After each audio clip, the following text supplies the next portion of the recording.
Good morning. Well, it is 37 degrees to get your Friday started. Sunrise this morning at 6:11. The sun will set this evening at 8:40. Taking a look at the weather this morning, no rain right in our area on the radar. There is some moderate to heavy rain over Illinois, some more rain up in the northern Great Lakes. The big story for the next few days is going to continue to be the potential for severe weather.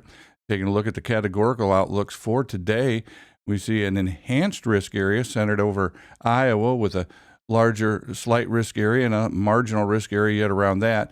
The potential for thunderstorms extends over into our area, but not the severe weather.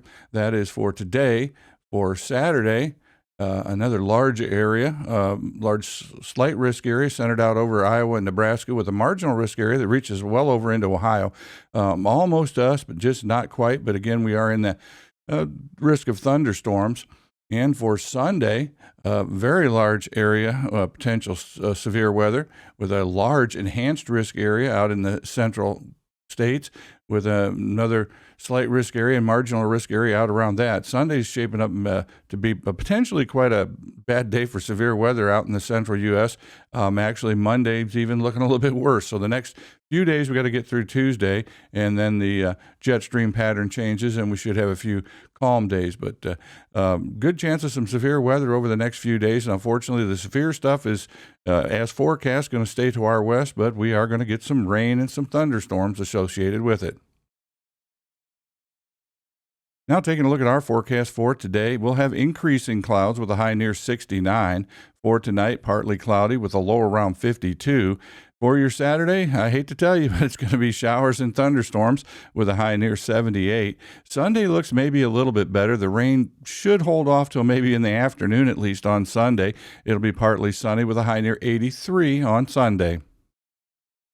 In sports, the Lady Cats won their fourth consecutive sectional championship yesterday with a 7-3 win over Mansfield Christian. The baseball team fell to Loudonville. Final in the baseball game, Loudonville 10, New London 4. Well, Memorial Day is just around the corner, and the agenda for the day here in New London gets started with breakfast served by the American Legion Auxiliary at the Legion Post from 7 a.m. till 9:30. The public is invited. Legion members will perform a Memorial Day rifle salute at the Grove Street Cemetery at 8:30 a.m. and at the Holy Cross Cemetery at 8:45. Buglers from the New London Junior and Senior High will honor fallen heroes by performing taps at the cemeteries and Veterans Memorial Park. The Memorial Day Parade will begin at the Legion Post and proceed to the Veterans Memorial Park under the direction of Officer of the Day John Rader. Ceremonies at the park include posting of the colors by the Legion Honor Guard, placing the memorial wreath by Auxiliary President Christine Nicolai, and the national anthem performed by the New London High School Band. Invocation will be by Pastor Lori Douglas Weaver, pastor of the New London United Methodist Church, and the benediction will be given by Reverend Jerry Shirley, pastor of the First Baptist Church of New London. The guest speaker of the day will be retired U.S. Army Command Sergeant Major Joseph Jacobs. Sergeant Major Jacobs joined the Army in 1985, and his 30-plus year career included 9 combat tours. I encourage everyone to come out and enjoy the Memorial Day activities, but keep in mind what the day is all about, and that is those who made the ultimate sacrifice. Well, on the calendar today, the New London Food Pantry will be open from 1:30 until 3 p.m. in the Community Outreach Building.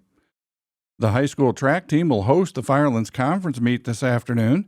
Varsity baseball at Loudonville and JV baseball will host South Central. Today is National Chocolate Chip Day, it is National Pizza Party Day, and National NASCAR Day. Taking a look at some history, in 1972, while campaigning for the Democratic presidential nomination, Alabama Governor George Wallace was wounded and left permanently paralyzed below the waist in an assassination attempt.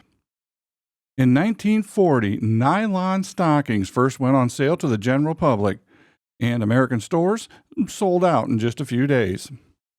In 1928, Walt Disney's Mickey Mouse made his debut with the premiere of the cartoon Plane Crazy.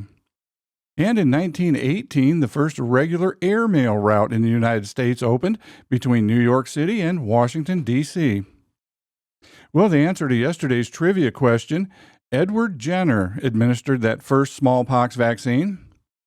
Now, today's question: in 1969, this lawyer and judge became the first U.S. Supreme Court justice to resign under threat of impeachment.